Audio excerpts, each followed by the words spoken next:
Hello everybody and welcome back to another episode of our UAL, our Ultimate Arena League here in Arena Football Road to Glory. We're finishing up the rest of the season this episode with a slightly different video style, so if you like these type of essay style recap videos, please give me a like and subscribe to the channel. And if you want to get involved in our league for season 2, you can submit your own player down below using a template pinned in the comments for the next season. But without further ado, let's get right into season 1 of the Ultimate Arena League. Yeah, great. I got the replacement players over there. Show them out, so you better get with it. Drone Bettis. Oh, what a 2-point conversion! I'm the greatest, I'm the best that's ever been, I'm the best that will be. You know it. That's what I'm talking about. Ooh, Irvin Wade, what a catch! Touchdown!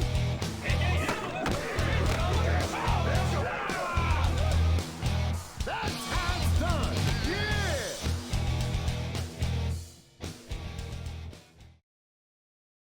So before we get into week 15, let's recap the season so far.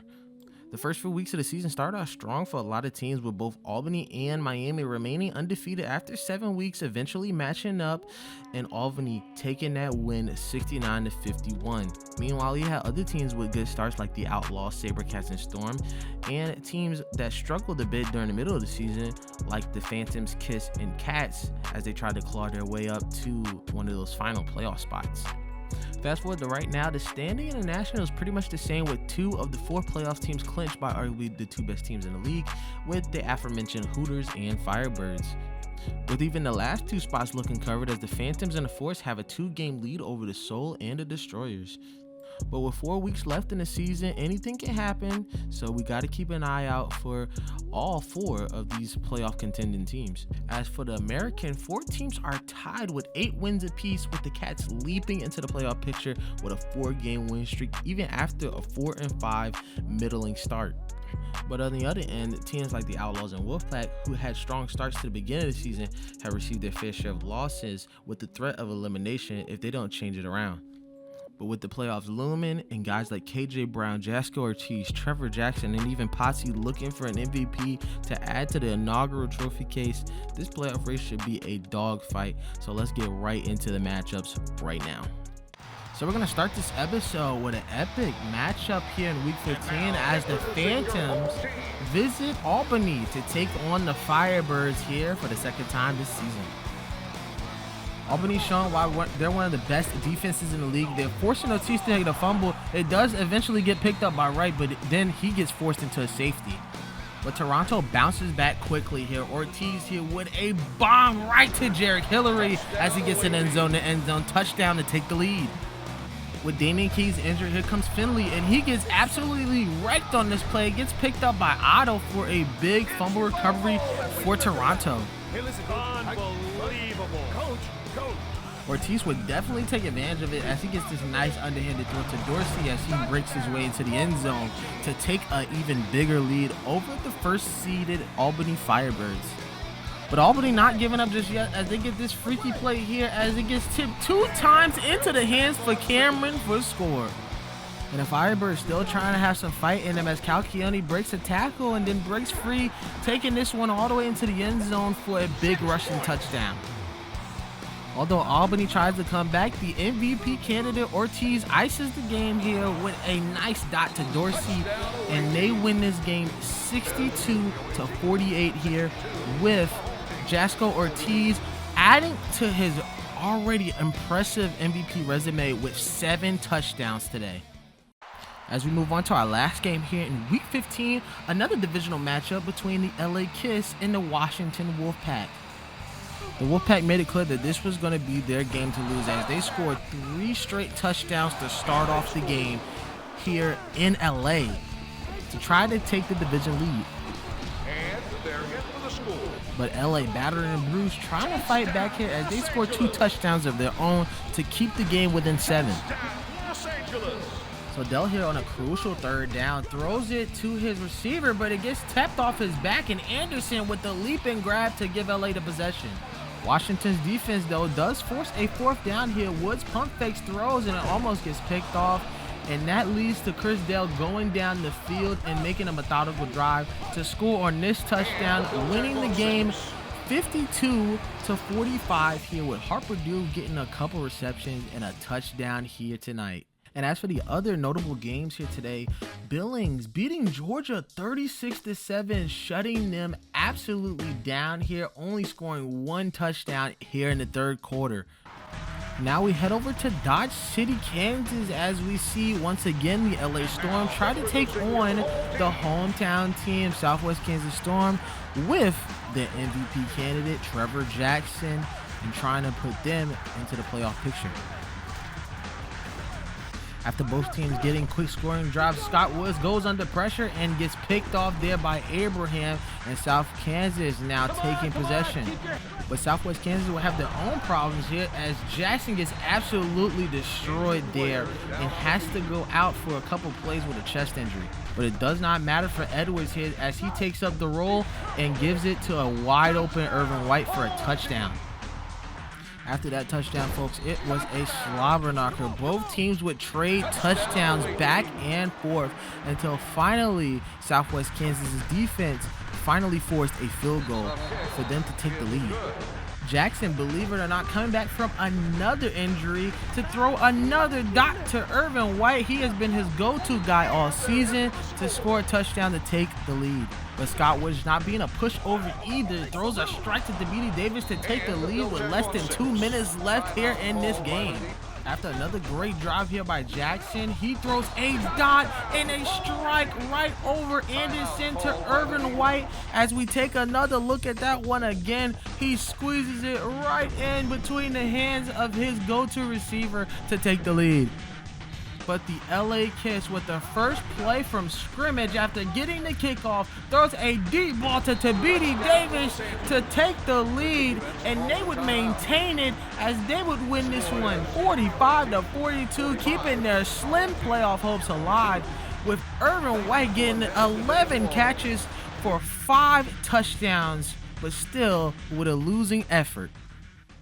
So we continue week 16 as the Outlaws host the Kats, who are on a 5-game winning streak after starting out 4-5. They are now 9-4, and they are looking for yet another win on the column to try to jump into that first place range. So both quarterbacks showing out here today as they start their first drives, both of them with bomb touchdowns of their own to really set the tone for this game. So a couple drives later, now down by 14, Holt gets a couple of lucky bounces here as he gets the ball to McKenzie, and then Largent does the rest of the business, taking this thing all the way to the end zone to cut the lead down. And for the Outlaws, it goes bad to worse here, as after a Barentine touchdown, they missed their subsequent field goal, and now they're down a possession as well. Kats and the Kats would continue to pressure here as he throws another bomb touchdown to Corey Michael Jr. And then a couple drives later would bring a rushing touchdown there for Dan Alexander to put this game just out of reach. Can't stop me now. Yeah, now I stopped you. Yeah. And en route to their 5th win in a row, the Nashville Kats win this one 59-41, with Corey Michael Jr. scoring 3 touchdowns over 100 yards, and Dalton Barentine not too far behind him with 2 of his own. And here for our last matchup here in week 16, we have the Philadelphia Soul traveling to Columbus to take on the lowly Destroyers here. Nothing too much here for the Destroyers, but for the Soul, they need this win to keep their playoff hopes alive. So the Soul would have no issue in this game here. They would comfortably get touchdown after touchdown after touchdown. Both Steve Smith and Chris Lopez had a great amount of catches here today. And Posse just didn't have any trouble here with 7 touchdowns here on the day, winning this one 70-41 against Columbus. Once again, like I said, these receivers had no trouble. It was only 2 receivers today that had catches, but they had all the great catches and touchdowns, as Chris Lopez had 3 touchdowns here today, while Steve Smith had 4 on the night. So reviewing the matches for the rest of week 16 here, Orlando putting the whooping on Albany, only allowing 7 points in that second half, winning this one 41-27. James Skaggs goes all out against Detroit here, winning this game 56-49 and stopping the Detroit comeback before they can get their 8th win of the season. Salina narrowly getting the victory there. Let's continue into week 17 here as the Albany Firebirds go to another game here. They're going to be taking a trip to Philadelphia to take on the Soul, who need this win to try to put themselves into the playoff picture. So starting out early here in this first half, it was the Chris Lopez show here, getting an interception, and then on the next 2 offensive drives for Philadelphia, scoring 2 touchdowns of his own. 6 points. Bring up the noise. Are you serious? The Calcioni and the Firebirds were right behind them as they scored a touchdown of their own to tie the game. Trying to keep up the scoring here, Philadelphia's posse looking in the pocket though. He's strong. He tried to throw the football. It becomes a fumble, and then it ends up in a safety. But have no fear, the posse and Steve Smith connection is here to take the lead after only giving up a field goal in their last possession. But this is when posse started to break the game away, throwing this nice passing touchdown to West to start off the second half.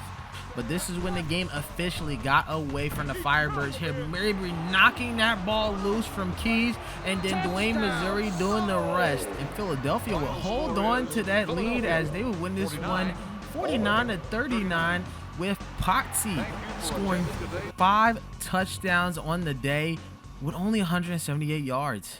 So back in LA for another big week 17 matchup here, as the LA KISS are just a win or 2 away from going to the playoffs, but they have their toughest challenge yet in the 1-loss Miami Hooters. But Aaron Roble at the very start of the game showing us why we should be rooting for the LA KISS to make it to the playoffs, taking this one 53 yards to the house. But Miami trying to one-up the kick return touchdown here as Gary Kelly bounces this one off the wall to Don Robbie Smith for a nice touchdown. Both Scott Woods and Gary Kelly would show out in these next following drives, taking it to the crib with their #1 options at receiver. But this is when things get dicey for the LA KISS there, as Irvin knocks the ball out of Scott Woods' hands. It gets picked up by Springs and taken back into the end zone for 6. But LA on the next drive would get their lick right back as they sack Kelly for a safety.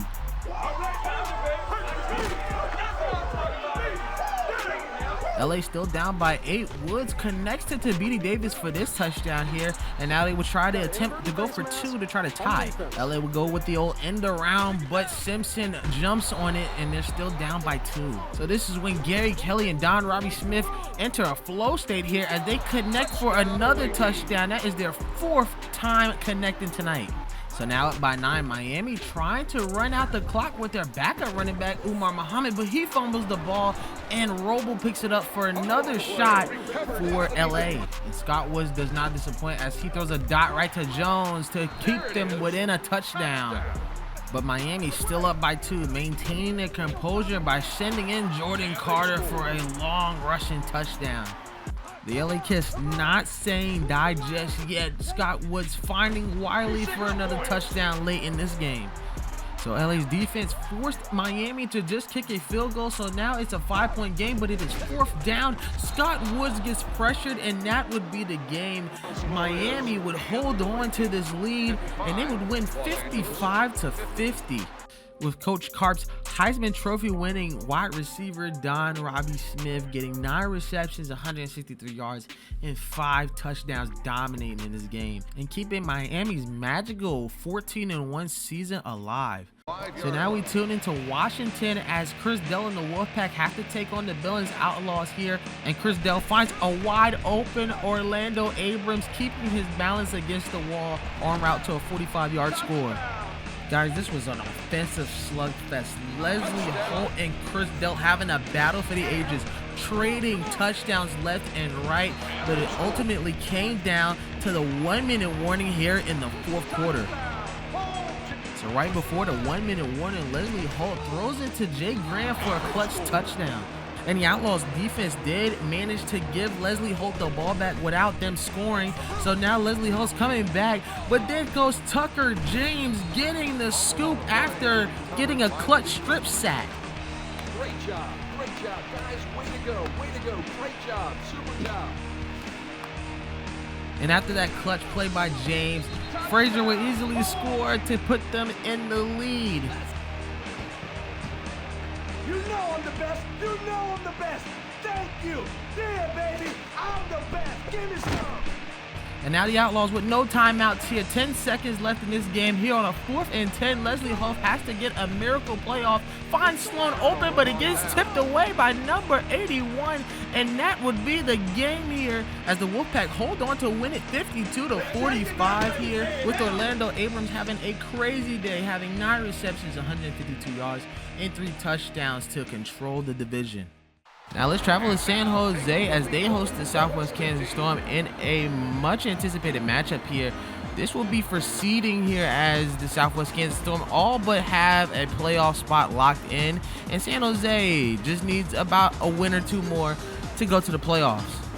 Still a big game for both teams here as Trevor Jackson and Mason Mabry both connect with their number 1 targets for a score.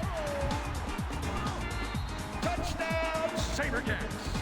But at the end of the day, it was the Trevor Jackson game here as the Storm's defense kind of just prevented San Jose from getting anything going, and he took advantage. Touchdown after touchdown after touchdown.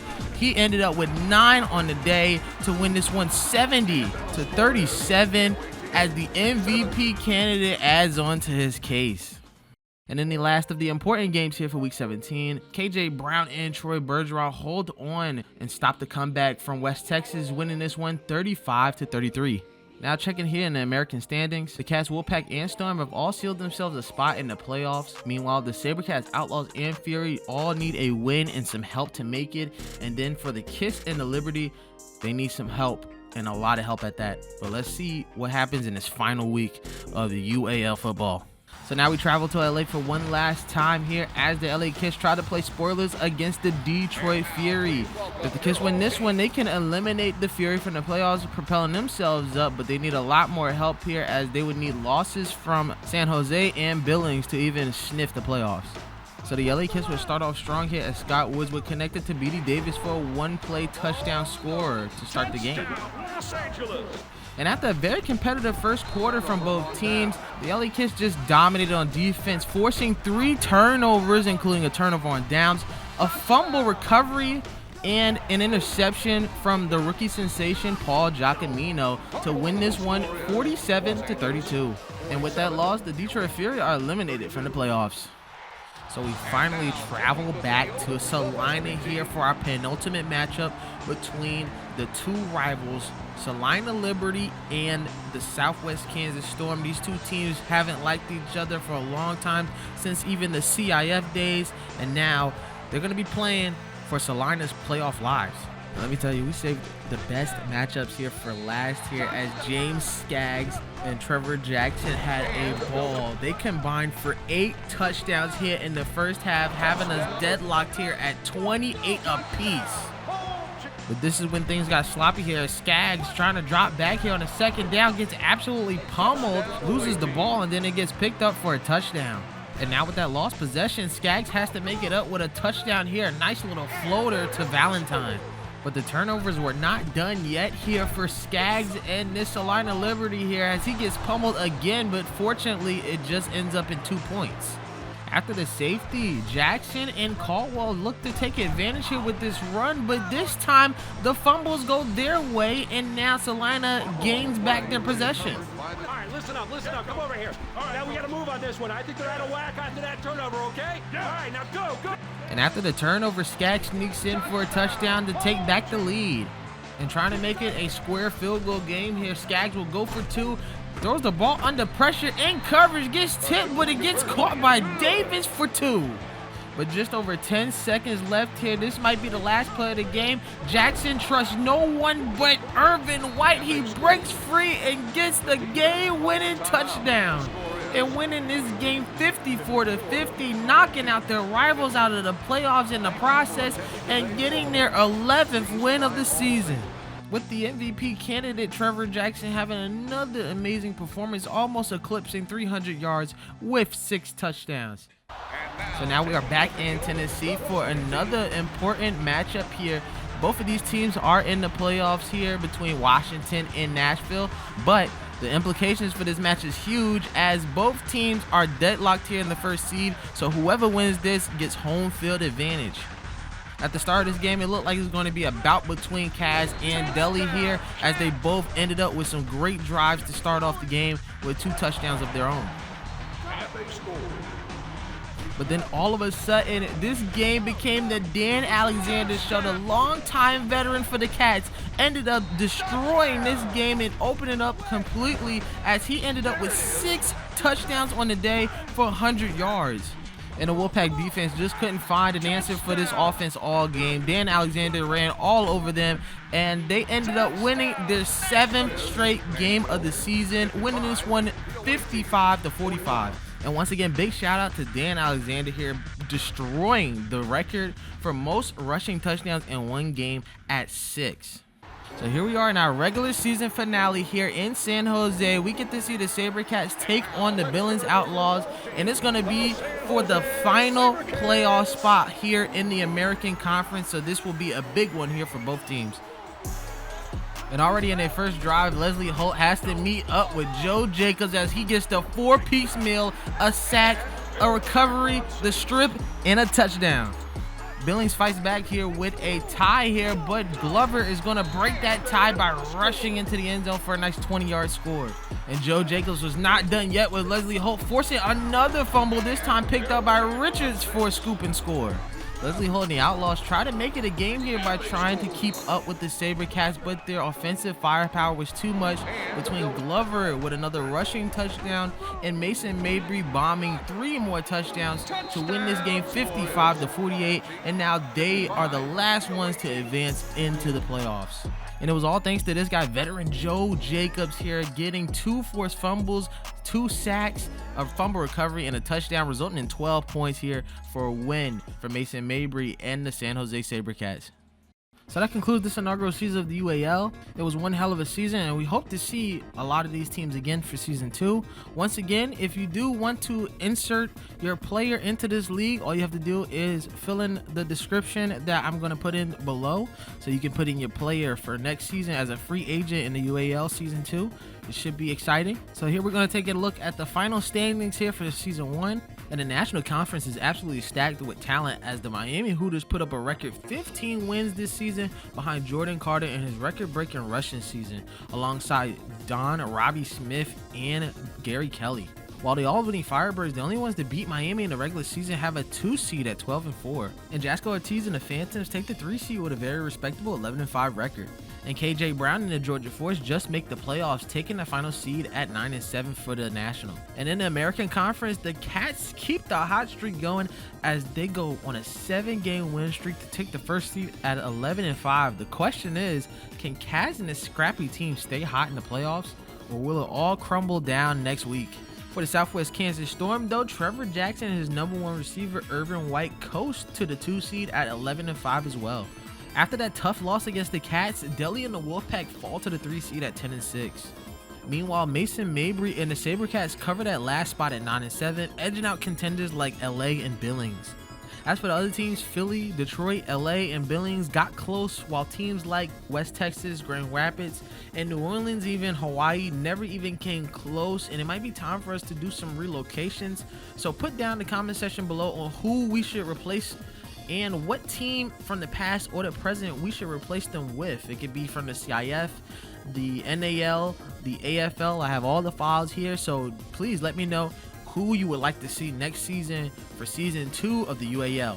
Alright, well, now all that done, let's find out who Road to Glory picked for our end of season awards. Remember, guys, I did not personally pick these awards. I would have picked somebody better than these awards, but we're going to find out what Road to Glory picked, and we're just going to have to take it. Before we start, I want to congratulate Jasper Ortiz. I did not get the screenshot, but you did win quarterback of the year. You had around 5,000 yards and 90 touchdowns, so congratulations to him. So getting into it here, Monty Montgomery wins defensive player of the year. I would have picked some other guys for defensive player of the year, but he does win it with a couple of interceptions, a lot of tackles for losses, and I believe he had about 80 tackles this year. Defensive rookie of the year goes to LA's Paul Giacomino, a player submission here, and he got 3 interceptions this year. Not too many tackles, but he had a great year overall. Kicker of the year goes to Bruce Coleman. Obviously, as one of the best teams in the league, you got to have a lot of extra points. And then finally, the guy who was sweeping the boards here for awards here, it is KJ Brown. He won MVP this year, Offensive Player of the Year, and Offensive Rookie of the Year. He had a phenomenal season, getting around 22 rushing touchdowns alongside about 70 passing touchdowns, almost totaling to almost 90 touchdowns in a year. But congratulations to KJ Brown, and good luck in your matchup against the Miami Hooters. And speaking of matchups, let's get into our first matchup here, as the San Jose SaberCats have to take on the #1 seeded Nashville Cats. So we are back at the alley once again to see the 7-win streak Nashville Cats. They already have taken the #1 seed and have home field advantage throughout the playoffs, but can Mason Mabry play spoilers here with his 9-7 SaberCats and upset the Nashville Cats? Well, the battle of the two cats started with the Nashville Cats getting 2 quick touchdowns to take the lead 14-3. Touchdown, Cats! So I hope that you're not a SaberCats fan, as this one was a rough one to watch from start to finish. Mabry and the offense showed their inexperience by being unable to score for 3 quarters. Yes, 3 quarters. While Nashville ended up scoring 6 more touchdowns before San Jose could even score their first, as the Cats absolutely annihilated them in the alley, 69-17, to advance to the American Conference Championship.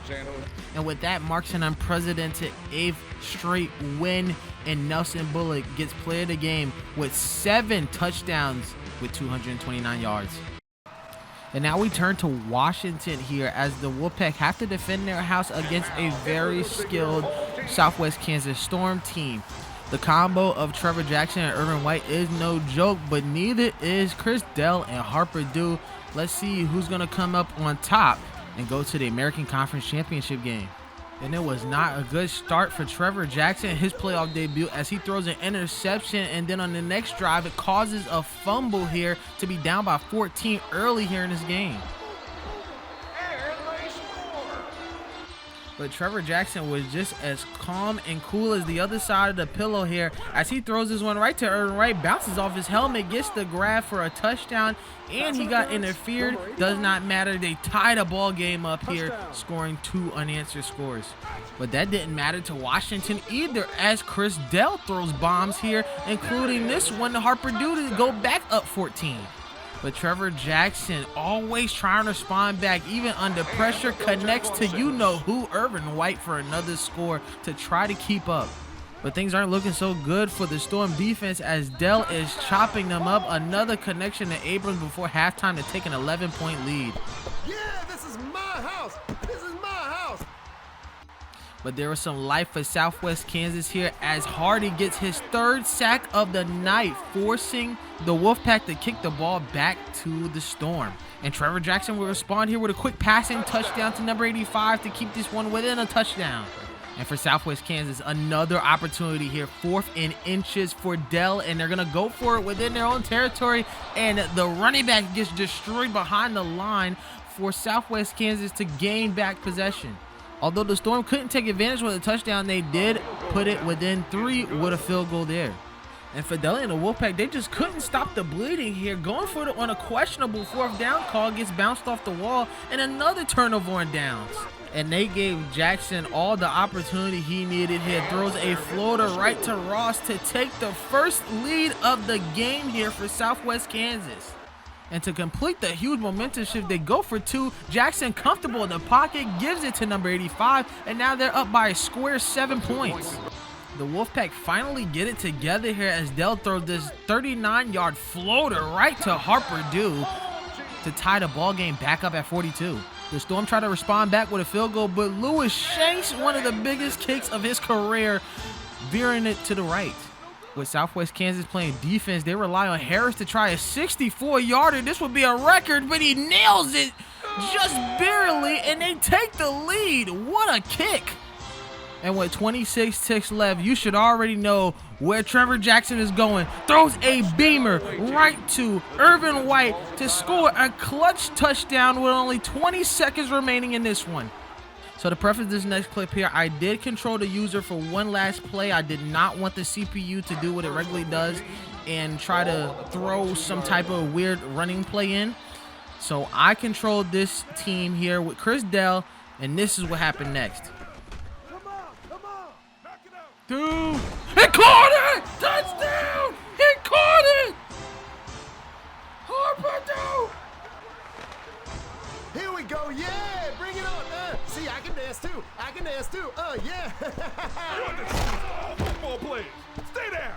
Chris Dell with the incredible throw and almost impossible catch there from Harper Dew, sending the Wolfpack to the second round here. It's going to be the American Conference Championship.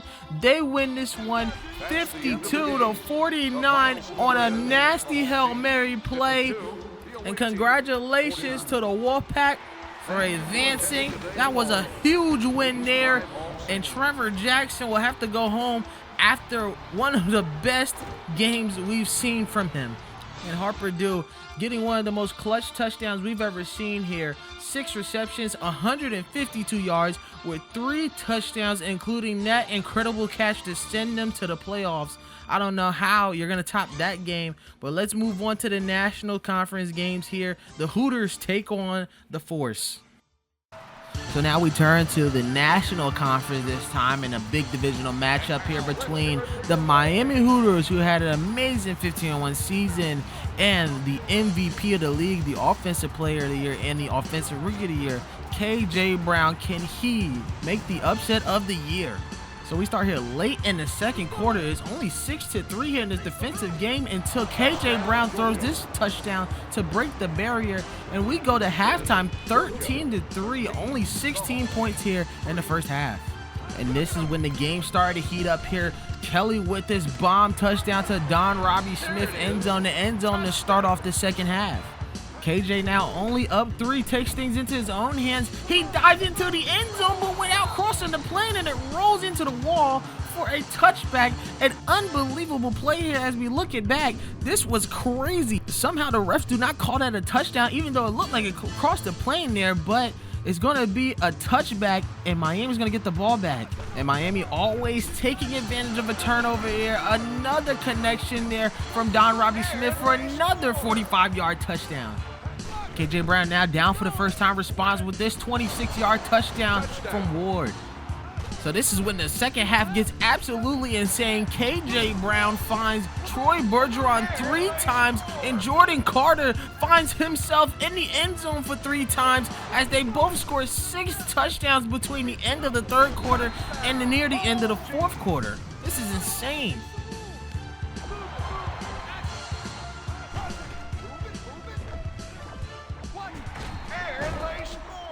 And then late in the fourth quarter, Gary Kelly finally connects with a passing touchdown, this time to Tate Butler to take the lead. So now 4th and 10 for the MVP. This is for their playoff lives here. KJ Brown throws it off his back foot, and it gets tipped away there by Simpson. A turnover on downs, and with an extra touchdown from Jordan Carter to boot, this game would end 52-41, and the Miami Hooters would survive to the next round. Congratulations to them, and what a season that KJ Brown and these Georgia Force have had in this first season. With Jordan Carter obviously being the player of the game here. He had 91 yards for 4 touchdowns with only 10 carries. He had a day today, and he's going to advance the Miami Hooters on to the National Conference Championship game. So let's get into our final matchup here to see who plays them, with the Albany Firebirds taking on Jasco Ortiz and the Toronto Phantoms.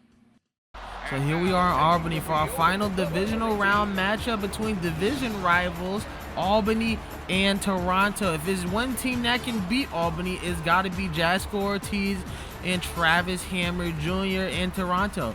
Let's see if they can pull it off.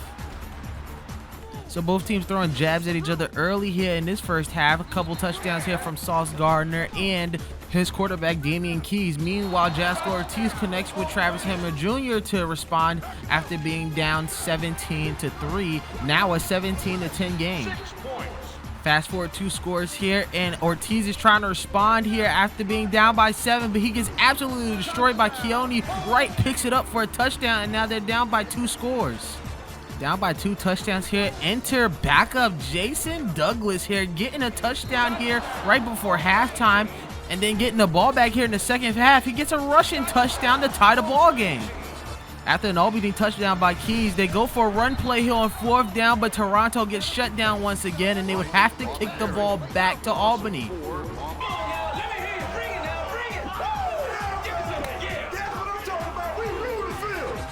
After getting hyped up by their defense, Cal Keone did what he does best, run people over and go into the end zone for a big 30-yard score. Although Toronto tried to make an effort here with a quick touchdown right before the 1-minute warning, it was just too little too late, and Damian Keys puts the dagger in this game, falling into the end zone with a QB sneak touchdown to win this game 52-38, and to have another rematch with a 15-1 Miami Hooters team.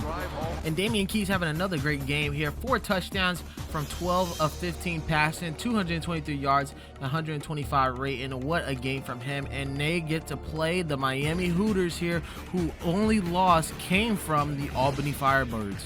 So here we are at the American Conference Championship game here in Nashville, as the Cats are going to keep on rolling here with a 8-game win streak entering this one. But can the Wolfpack and Delhi spoil the fun and go to the Arena Bowl? We start off with a great showing from Delhi to Harper Dew, taking a 10-point lead early in this game. And after that drive, it looks like it's going to be a long one here for the Cats, as an interception here puts them in range to score. Come here.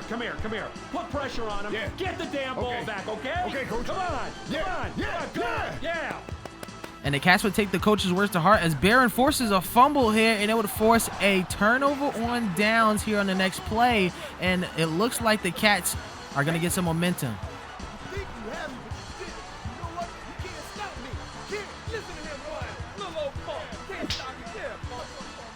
And Nelson Bullock in this offense would connect for the first time here today. Barrentine getting his grab and taking it to the end zone for a touchdown after getting that momentum shifting turnover and downs. But Delhi and the Wolfpack would not be deterred here, throwing a strike right to Abrams to maintain their 10-point lead. After that touchdown, we would get a scoring spree here, as Dell and Bullock would go back and forth until eventually both teams would go back and forth with field goals, making it a 31-30 game for the Cats. The Cats would eventually get the ball back here in the 3rd quarter, as Cass calls his own number for a nice 6-yard rushing touchdown.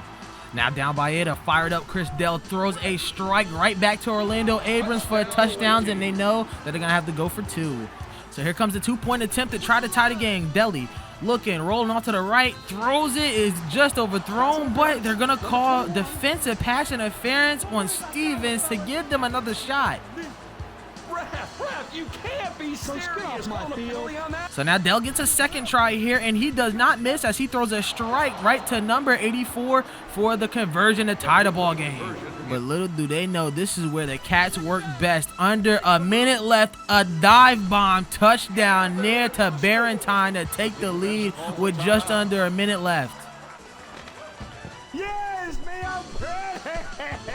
So here we are, we jump to 4th down here. This is the last shot for Dell in the Wolfpack. He looks, throws it to his receiver. He just got the grab, but it's going to be a yard short. And that play looks like it just sent the Cats to the UAL Championship Game. But as Lee Corso used to say, not so fast, my friend. Cash tries to call his own number to get out of the end zone, but he ends up in the end zone for safety. Then with 2 seconds left, Dell with one last shot at the end zone. Bounce pass gets tipped away, and that would be the game. The Wolfpack lose this one 40-45 to the Nashville Cats, who make it their 9th straight win, regular season and postseason. This is unbelievable. And now they have a bid to the dance, the UAL Championship Game. with our American Conference MVP being Dalton Barentine, 6 receptions, 161 yards with 4 touchdowns. So here we are for the second to last game here for season 1. The Miami Hooters are hosting a conference championship game against the Albany Firebirds. Now remember, the Albany Firebirds were the only team to beat them this season. Can the Hooters conquer that beast that is Albany, or will Albany play spoilers once again? Albany starts out fast here as Damian Keith scrambles to the right and finds Greg Little for a quick touchdown. Albany would immediately punish Miami and Kelly here as they would get a turnover on downs after the sack by Wright. And Albany would capitalize once again off of the turnover. They would get another touchdown connection from Keys to Little.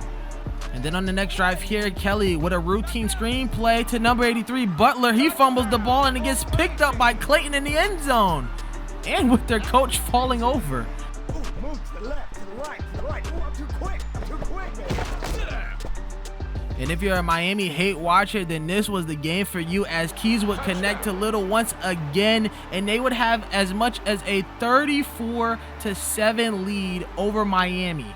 And then this play was just icing on the cake here. Keys trying to give it to Cameron, and it bounces off the wall for a TD. This one would be another BTA belt-to-ass whooping here for the Firebirds. I want to thank the Academy, baby. Thank you. This is my baby right here.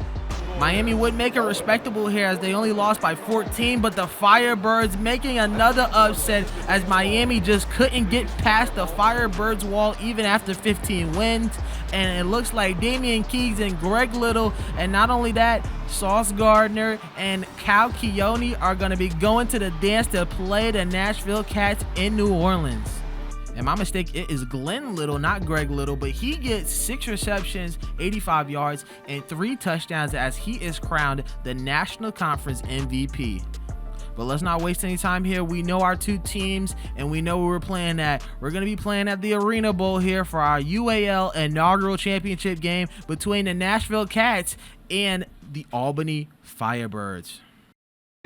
So here we are at the Arena Bowl here for our UAL Championship game between two teams in real life who are competitors here in the AF1. Here are the Nashville Cats. They have 9 straight wins and they're looking for the 10th, but they got to get past the Albany Firebirds, one of the best defenses in the league, with Cal Keone at linebacker and Sauce Gardner holding it down at corner.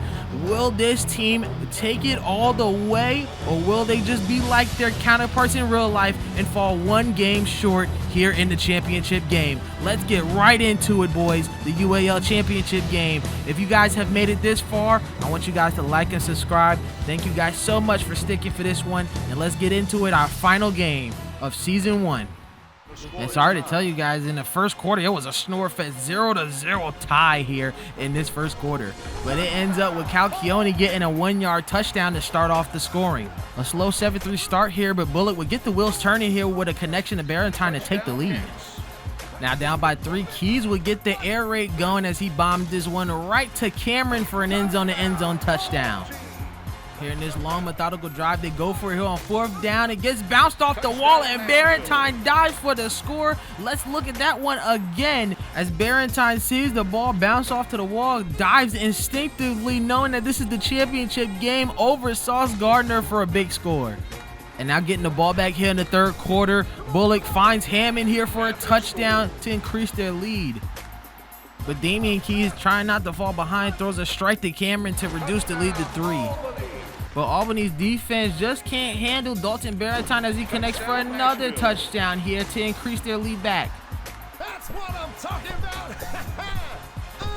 That's what I'm talking for you. Don't do it again. But Barentine wasn't done yet. Here, Lurkin getting a big INT to set them up for a touchdown in their next drive. Now Keys down 17, trying to make a move, but he gets absolutely blasted there by Minucci, gets picked up, and that will be another touchdown on the board for the Cats.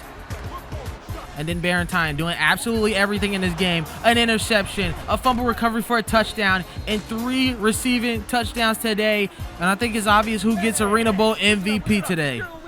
And with the ball in their possession at the end of the game, the Nashville Cats will win their 10th straight game here, 52-28, embarrassing the Albany Firebirds and winning the first ever UAL Championship Game.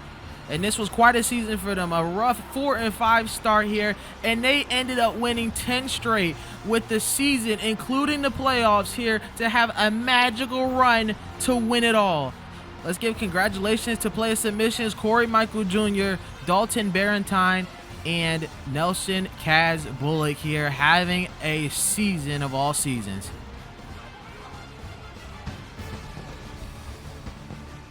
And let's give it up to our UAL Championship MVP here, Dalton Barentine here.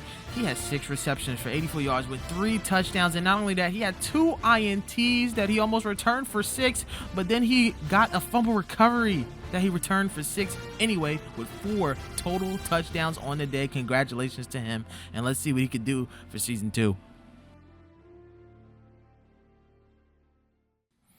An amazing end to season 1, guys. The Nashville Cats taking home that title alongside with Dalton Barentine getting the UAL Championship MVP. That was an amazing season so far. And I do want to tell you guys 2 things before we go here. So I was tinkering with the Madden Extreme database editor, and it did corrupt my file. So I will have to reinstitute all of the players back into a new save file, and that might take me a while because these are 2. I used to have one called Player Season, and it got completely corrupted. And luckily, it was right after the season. So I couldn't get any like records or anything, but I still got your player submissions all in the comment section all over my channel, so it won't be hard to try to find that.